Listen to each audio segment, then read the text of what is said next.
당 백적간두에서 있죠. 네네. 네, 문준용 씨 그 취업 특혜 의혹 그 증언 조작 판문으로 말 그대로 과연 그 국민의당 진로가 어떻게 될지 운명이 어떻게 될지 좀 알 수 없는 상황인데요. 네네. 네, 그러면서 이제 그 박주선 비대위원장이 뭐 여러 가지 특히 이제 그 당내에서 뭐 이 특검을 해야 된다 이런 주장이 나오면서 오히려 그 역풍을 맞고 있지 않습니까? 이제 초기에는 좀 나왔었는데 지금은 이제 들어갔죠. 좀 들어갔죠. 네, 이제 특히 이제 이 특검 주장을 박지원 전 대표가 이제 앞장서서 했었는데요. 네, 또 그 김동철 원내대표하고요. 네. 이 박주선 비대위원장 이 조작 사건에 대한 그 당 차원의 그 조직적인 개입은 물론이고 조직적인 그 은폐 시도가 있었다고 한다면 당 해체해야 하고 당이 더 이상 그 존립할 이유가 있어서는 안 된다. 이렇게 좀 배수진을 치고 나섰죠. 네. 그러면서 그 당 진상조사단에서 그 필요하면 그 안철수 전 대표도 그 조사할 수 있을 것이다. 이렇게 밝혀놨었는데요. 네. 과연 당 차원의 그 셀프 진상규명 제대로 될 수 있을까? 여기에 대해서 이제 그 의문을 갖는 사람들이 많습니다. 이 점 몇 가지 좀 짚어보도록 하겠습니다. 잘 될까? 이제 의문을 제기하는 건데, 근데 2시간 전쯤에 김관영 조사단장이 밝힌 내용이 있지 않습니까? 뭐 갑자기 그 중간 발표라고 했습니다. 예. 네, 이 조작된 증언을 그 국민의당이 공표하기 전에 그 제보를 받아서 그 공개를 주도했던 이준서 전 최고위원, 이 핵심 인물 가운데 한 사람이죠. 네. 이 이준서 전 최고위원이 박지원 전 대표에게 제보 내용을 미리 알려주고 상의하려 했다는 것이죠. 네. 네, 앞서도 이제 이야기가 나왔습니다만 이준석 전 최고위원이 그 5월 1일 박지원 전 대표 당시 이제 그 공동 상임선대위원장을 맡고 있었는데 여기에 그 모바일 메신저인 그 바이버라는 게 있습니다. 네. 쓰시는 분만 좀 알고 계신 것 같은데 이 바이버로 이 상의할 일이 있다면서 그 자신이 제보받은 그 카카오톡 메시지 그 캡처 화면을 전달했다는 것이죠. 네.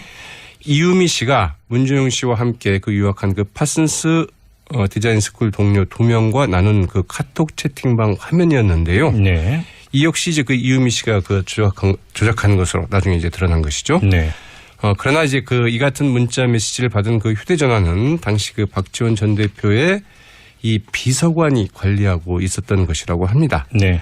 그래서 이 지방으로 그 출장으로 가 있던 그 박지원 전 대표의 그 비서관이 뒤늦게 이제 이 같은 문자 메시지를 확인을 했지만 그러나 그 박지원 전 대표에게 이를 따로 보고하지 않아서 박지원 전 대표는 모르고 있었다. 네. 이게 이제 김관영 진상조사단장의 그 중간 발표 내용이었습니다. 네.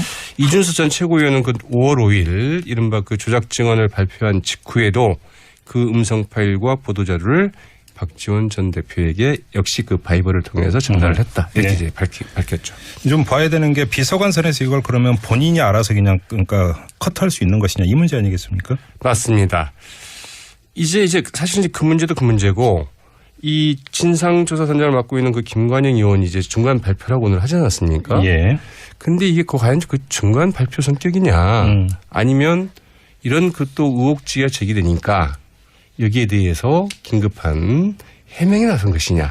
이제 이렇게 좀 바라볼 수도 있는 부분들인데 예. 물론 뭐 그동안 이 같은 내용이 그 조사가 됐고 또 여기에 대해서 기자들이 이제 문의하고 취재가 그 잇따르자 여기에 대해서 어떻든 이 불필요한 그 오해는 좀 불식시킬 수 있다. 그래서 이제 긴급하게 중간 발표를 뭐 할 수는 있었겠지만 예. 그러나 뭐 진상규명 차원이라기보다는 오히려 이 파문 진화에 급급한 것 아니냐.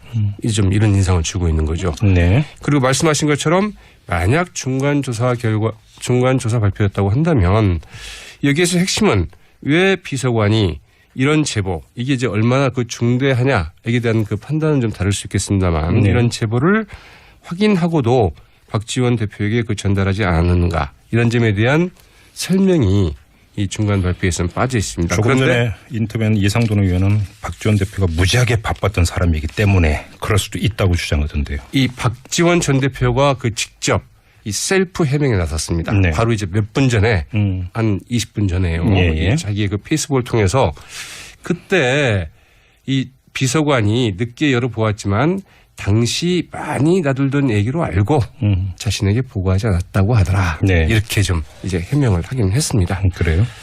네. 그리고 이제 사실은 이게 적어도 그 당 진상조사단의 그 중간 발표 정도가 되려 한다면 이 사안 말고도 지금 여러 가지 좀 몇 가지 좀 논란이 좀 되고 있는 사안들 있지 않습니까? 뭐 예. 대표적으로 이준서 전 최고위원이 이제 그 역시 주장하는 건데요.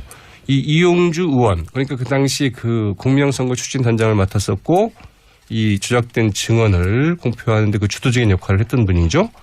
이 이용주 의원에게 사실은 이 발표 전에 이 녹취 파일을 다 전달을 했다. 네. 이렇게 이제 주장을 했지만 이용주 의원은 무슨 소리냐? 나는 이제 그 공표 때까지 이를 받은 바 없다. 이렇게 좀 달리 이야기를 하고 있거든요. 그러면 네네. 이러한 사실관계에 대해서라도 최소한 좀 중간 발표라고 한다면 어느 정도의 그 설명이 좀 필요했을 터인데 네. 그런 게 전혀 없었던 거죠. 그러니까 그럼 진상규명 조사단이 진상규명을 위한 칼이 아니라 방패 기능을 하고 있다 이렇게 보시는 겁니까? 네. 그렇게까지 좀 단정할 수는 없지만 그런 인상을 피할 수 없다는 것이죠. 네. 사실은 그 당 지도부나 그 선거를 주관했던 뭐 공명선거 추진단 그리고 이제 대선 후보였던 뭐 안철수 전 대표까지를 조사 대상으로 하겠다는 게 그 박주선 그 비상대책위원회 위원장의 이야기 아니겠습니까? 예. 그런데 이제 이런 조사를 사실은 그 당내 인사들로만 꾸렸다. 이 자체가 과연 제대로 그 진상 규명을 하겠다고 하는 것이냐 네. 이런 의문을 제가 낳고 있는 것이죠. 사실 뭐 신뢰할 만한 그 당의 인사를 주축으로 뭐 진상 조사를 좀 꾸리든지 네. 아니면 최소한 그 외부 인사 위주로 그 꾸려져 있는 이 당 혁신위원회에 정권을 두어서 이제 주어서 이걸 좀 하도록 했든지 했어야 되는 건 아니냐 예. 이런 지적들이 나오고 있는 이유죠. 네, 알겠습니다. 아무튼 지금 핵심적으로 좀 봐야 되는 게 왜 이렇게 그러면 검증이 부실했느냐. 지금 이 문제 상식적으로 계속 제기되는 문제가 바로 이거 아니겠습니까? 그렇죠. 사실은 이제 그 검찰도 이 대목도 들여다보겠다. 네. 이제 이런 입장을 좀 오늘 밝혔죠. 예. 그러나 사실 이제 이 부분은 검찰 수사로서는 그 한계가 있을 수밖에 없습니다. 국민의당 차원의 이제 반발이 있을 수도 있고요. 예. 또 이제 직접 뭐 말하자면은 이 범죄 사실과 연루되지 않은 당의 내밀한 사안까지를 들여다보기는 좀 힘든 대목이 있는 거죠. 네. 그래서 바로 당 차원의 그 진상조사에서 그 제대로 역할을 해야 한다고 한다면 바로 이런 대목일 텐데 그러나 지금 돌아가는 형편을 보면은 과연 이러한 작업을 제대로 해낼 수 있을지 상당히 좀 물음표가 붙습니다. 국민의당 지금 뭐 침몰 중에 있는 게 아닌가 싶고요. 그것도 이제 그 국민들과 그 지지자들이 뻔히 바라보고 있는 가운데 침몰하고 있는데 이 진상조사단이 과연 긴급 소방수 역할을 제대로 할 수 있을지 여부 좀 지켜봐야 될 것 같습니다. 좀 검찰을 수사가 진행 중이다 보니까 진상조사단의 스탠스가 상당히 어정쩡할 수밖에 없는. 사실은 이제 그 조작 사건 자체에 대한 조사는 검찰이 뭐 지금 하고 있기 때문에 그 뒤를 쫓아갈 수밖에 없는 그러니까요. 이런 형편이라고 해야 되겠죠. 알겠습니다. 자, 뉴스의 맥 여기까지 진행하죠. 수고하셨습니다. 네, 당 백적간도에서 있죠. 네네. 네, 문준용 씨 그 취업 특혜 의혹 그 증언 조작 판문으로 말 그대로 네, 과연 그 국민의당 진로가 어떻게 될지 운명이 어떻게 될지 좀 알 수 없는 상황인데요. 네네. 네, 그러면서 이제 그 박주선 비대위원장이 뭐 여러 가지 특히 이제 그 당내에서 뭐 이 특검을 해야 된다 이런 주장이 나오면서 오히려 그 역풍을 맞고 있지 않습니까? 이제 초기에는 나왔었는데 지금 이제 들어갔죠. 좀 들어갔죠. 네, 이제 특히 이제 이 특검 주장을 박지원 전 대표가 이제 앞장서서 했었는데요. 네. 네, 또 그 김동철 원내대표하고요. 네. 이 박주선 비대위원장 이 조작 사건에 대한 그 당 차원의 그 조직적인 개입은 물론이고 조직적인 그 은폐 시도가 있었다고 한다면 당 해체해야 하고 당이 더 이상 그 존립할 이유가 있어서는 안 된다. 이렇게 네. 좀 배수진을 치고 나섰죠. 네. 그러면서 그 당 진상조사단에서 그 필요하면 그 안철수 전 대표도 그 조사할 수 있을 것이다. 이렇게 밝히고 났었는데요. 네. 과연 당 차원의 그 셀프 진상규명 제대로 될 수 있을까? 이 박지원 전 대표가 그 직접 이 셀프 해명에 나섰습니다. 네. 바로 이제 몇 분 전에 한 20분 전에요. 예. 자기의 그 페이스북을 통해서 그때 이 비서관이 늦게 열어보았지만 당시 많이 나돌던 얘기로 알고 자신에게 보고하지 않았다고 하더라. 네. 이렇게 좀 이제 해명을 하긴 했습니다. 그래요? 네, 그리고 이제 사실은 이게 이 적어도 그 당 진상조사단의 그 중간 발표 정도가 되려 한다면 이 사안 말고도 지금 여러 가지 좀 몇 가지 좀 논란이 좀 되고 있는 사안들 있지 않습니까? 뭐 예. 대표적으로 이준서 전 최고위원이 이제 그 역시 주장한 건데요.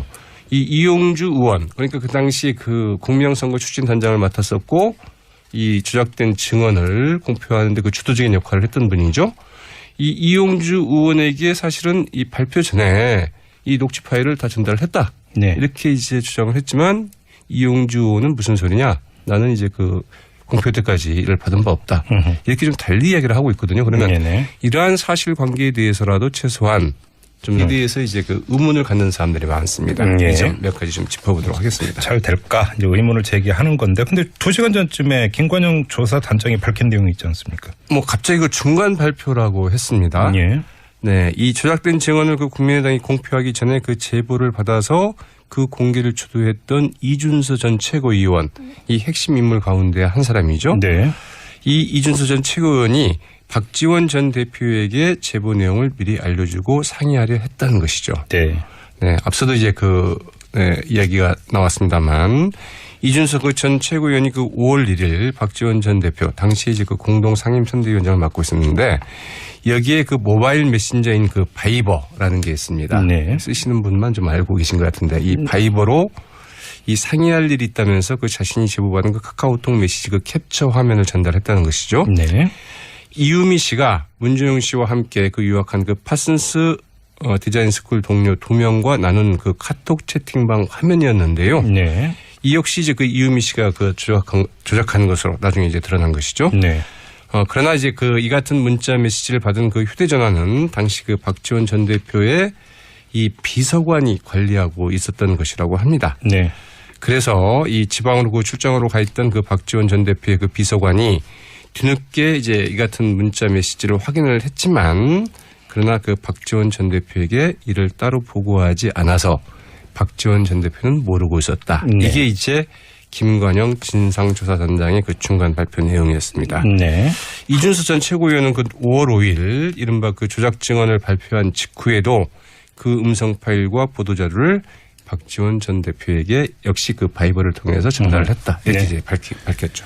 좀 봐야 되는 게 비서관 선에서 이걸 그러면 본인이 알아서 그냥 그러니까 컷할 수 있는 것이냐 이 문제 아니겠습니까? 맞습니다. 이제 사실 이제 그 문제도 그 문제고 이 진상조사단장을 맡고 있는 그 김관영 의원이 이제 중간 발표라고 오늘 하지 않았습니까? 예. 근데 이게 과연 그 중간 발표 성격이냐 아니면 이런 그 또 의혹지가 제기되니까 여기에 대해서 긴급한 해명이 나선 것이냐. 이제 이렇게 좀 바라볼 수도 있는 부분들인데 예. 물론 뭐 그동안 이 같은 내용이 그 조사가 됐고 또 여기에 대해서 기자들이 이제 문의하고 취재가 그 잇따르자 여기에 대해서 어떻든 이 불필요한 그 오해는 좀 불식시킬 수 있다. 그래서 이제 긴급하게 중간 발표를 뭐 할 수는 있었겠지만 예. 그러나 뭐 진상규명 차원이라기보다는 오히려 이 파문진화에 급급하는 것 아니냐. 좀 이런 인상을 주고 있는 거죠. 네. 그리고 말씀하신 것처럼 만약 중간 조사 발표였다고 한다면 여기에서 핵심은 왜 비서관이 이런 제보 이게 이제 얼마나 그 중대하냐에 대한 그 판단은 좀 다를 수 있겠습니다만 네. 이런 제보를 확인하고도 박지원 대표에게 그 전달하지 않았는가 이런 점에 대한 설명이 이 중간 발표에서는 빠져 있습니다. 조금 그런데 전에 인터뷰한 이상돈 의원은 박지원 대표가 무지하게 바빴던 사람이기 때문에 그럴 수도 있다고 주장하던데요. 이